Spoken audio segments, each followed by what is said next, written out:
तेलंगाना रियासत की तश्कील के 10 साल की तकमील के ज़िमन में हुकूमत की जानिब से मुनक़्क़द 10वीं यौम तासीस का रंगारंग आगाज अमल में आया। एक तरफ जहां रियासत की तरक्की के 10 साल का रियासत भर में जश्न मनाया गया, तो वहीं शहदाए तेलंगाना को भी खराज अक़ीदत पेश किया गया। जी हां, वज़ीर आला के चंद्रशेखर राव ने जुमा को गन पार्क में तेलंगाना के शहदा को खराज अक़ीदत पेश करने के बाद doctor B R Ambedkar secretariat complex में तिरंगा लहराया।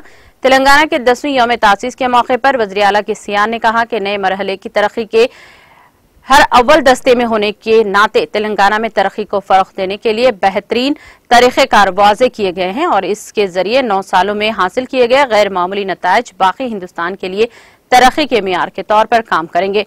मैंने 2 जून 2014 को तेलंगाना रियासत के लोगों को यकीन दिलाया था कि मैं तेलंगाना की इस तरह से तामीर करूंगा कि कौम इससे बहुत कुछ सीख सकेगी। ये 9 साल के अरसे में ये एक हकीकत बन गया है। तेलंगाना एक मुतासिरकुन मिसाल के तौर पर उभर रहा है, जिसकी तलकीद के लिए मुल्क के लिए अपना एक तरक्याती मॉडल पेश किया गया है। अब तक जो पेशरफत हुई है वो सिर्फ 6 साल की कामयाबियों की मरहूम मिन्नत है। कोरोना की वबा ने 3 सालों से हर तरह से तरक्की को दरहम बरहम करके रख दिया था। मुश्किलात के बावजूद तेलंगाना मॉडल सबसे ज्यादा मतलूब तरक्याती मॉडल के तौर पर उभर रहा है और तमाम रियासतों के लोग इसकी तलकीद पर मजबूर हैं और हर जगह से तेलंगाना मॉडल पर अमल करने की सदाएं बुलंद हो रही हैं। उन्होंने कहा कि इसने कौमी और बैनुल-अक़वामी फॉर्म्स पर पजीराई हासिल की है। सरकारी मुलाजिमीन, मुंतखब नुमाइंदों और ब्यूरोक्रेट्स समेत जिंदगी के हर शोबे में लोगों की जानिब से दी गई अजीम शिरकत का एतराफ करते हुए उन्होंने कहा कि रियासत को अपने आप को आने वाली नस्लों के लिए भी एक बाहमी हौसला अफजाई का जरिया बनाना चाहिए। తెలంగాణ రాష్ట్ర అవతరణ దశాబ్ది ఉత్సవాల శుభ సందర్భంలో ప్రజలందరికీ నా శుభాకాంక్షలు। మనం స్వప్నించి పోరాడి సాధించుకున్న తెలంగాణ నేడు దశాబ్ది ముంగిట నిలిచిన ఉజ్వల సందర్భంలో 60 ఏళ్ల పోరాట చరిత్రని 10 ఏళ్ల ప్రగతి ప్రస్థానాన్ని ఘనంగా తలుచుకుందాం। భవిష్యత్తు పురోగమనానికి మహోన్నతమైన ప్రేరణగా మలుచుకుందాం।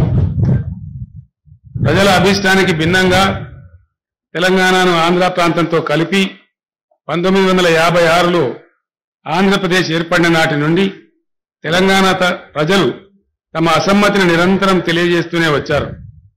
1969లో ఎగిసిపడిన తెలంగాణ ఉద్యమం రక్తసిక్తమైంది, దారుణమైన అణచివేతకు గురైంది। 1971లో జరిగిన ఎన్నికల్లో ప్రత్యేక తెలంగాణ డిమాండ్కు మద్దతుగా ప్రజా తీర్పు వెలువడినప్పటికీ దానిని ఆనాటి కేంద్ర ప్రభుత్వం గౌరవించలేదు। ఫలితంగా తెలంగాణ సమాజంలో నాడు తీవ్ర నిరాశ నిస్పృహలు ఆవరించాయి। ఉద్యమాన్ని రగిలించేందుకు నడుమ కొన్ని ప్రయత్నాలు జరిగినా నాయకత్వం మీద విశ్వాసం కలగకపోవడం వల్ల, సమైక్య పాలకుల కుట్రల వల్ల ఆ ప్రయత్నాలు ఫలించలేదు। 2001 వరకు తెలంగాణలో నీరవ నిశ్శబ్దం రాజ్యమేలింది।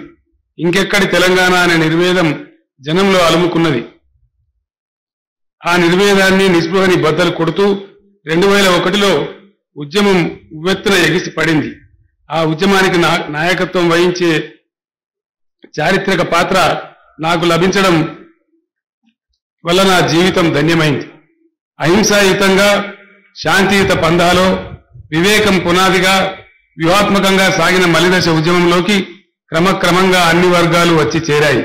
ఈ ఉద్యమంలో ప్రముఖ పాత్ర వహించిన మేధావులు, విద్యావంతులు, ఉద్యోగ ఉపాధ్యాయులు, కవులు, కళాకారులు, కార్మికులు, విద్యార్థులు, మహిళలు కులమత భేదాలకు అతీతంగా సిద్ధాంత రాంతాంతాలకు తావివ్వకుండా ఏకోన్ముఖులై కదిలారు।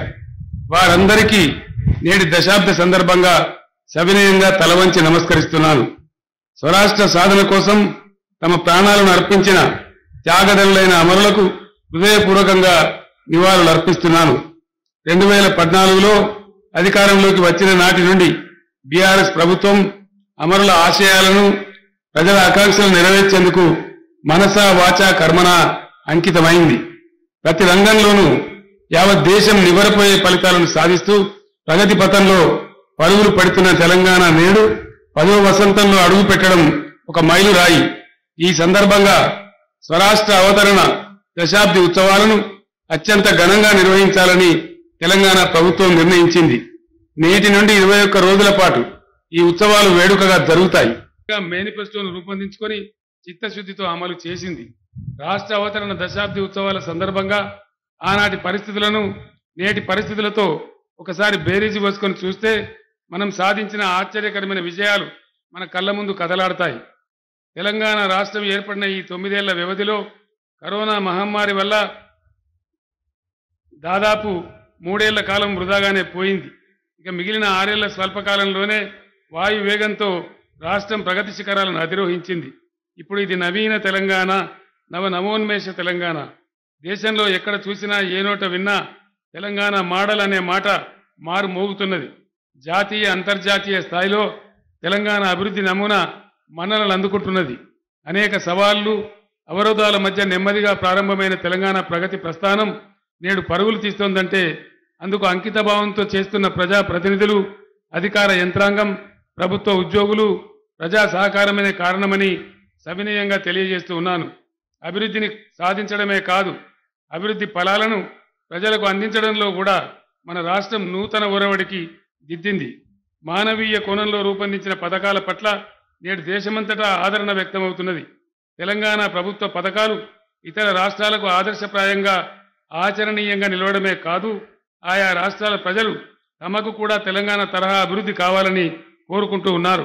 మన రాష్ట్ర పర్యటనకు వచ్చిన ఇతర రాష్ట్రాల ముఖ్యమంత్రులు, అధికారులు మన పథకాల పట్ల ఆకర్షితులై తమ రాష్ట్రాలలో కూడా వీటిని అమలు చేస్తామని ప్రకటించినప్పుడు మనందరికీ ఎంతో గర్వంగాను ఆనందంగాను అనిపిస్తున్నది. సంపద పెంచుదాం, ప్రజలకు పంచుదాం అనే నినాదంతో తెలంగాణలో సంక్షేమంలో స్వర్ణయుగాన్ని ఆవిష్కరించింది. అభివృద్ధిలో అగ్రపదాన నిలిచింది. 2014లో తెలంగాణ తలసరి ఆదాయం 1,24,104 రూపాయలు మాత్రమే ఉండేది. తెలంగాణ ప్రభుత్వం సాధించిన ప్రగతితో నేడు మన రాష్ట్ర తలసరి ఆదాయం 3,17,115 రూపాయలకు పెరిగింది. 10 ఏళ్ల చిరుప్రాయంలో ఉన్న తెలంగాణ తలసరి ఆదాయంలో దేశంలోని పెద్ద రాష్ట్రాల కన్నా మిన్నగా నిలిచింది. 2014లో రాష్ట్ర జీఎస్డిపి 5,05,859 కోట్లు మాత్రమే ఉండగా నేడు రాష్ట్రంలోని అన్ని రంగాలు ఆర్థికంగా పరిపుష్టి కావడంతో రాష్ట్ర జీఎస్డిపి 12,93,469 కోట్లకు పెరిగింది. అంటే కరోనా, డిమానిటైజేషన్ వంటి సంక్షోభాలు ఏర్పడినప్పటికీ తట్టుకొని 155% వృద్ధి రేటును నమోదు చేస్తూ దశాబ్ది ముంగట నిలిచింది మన తెలంగాణ.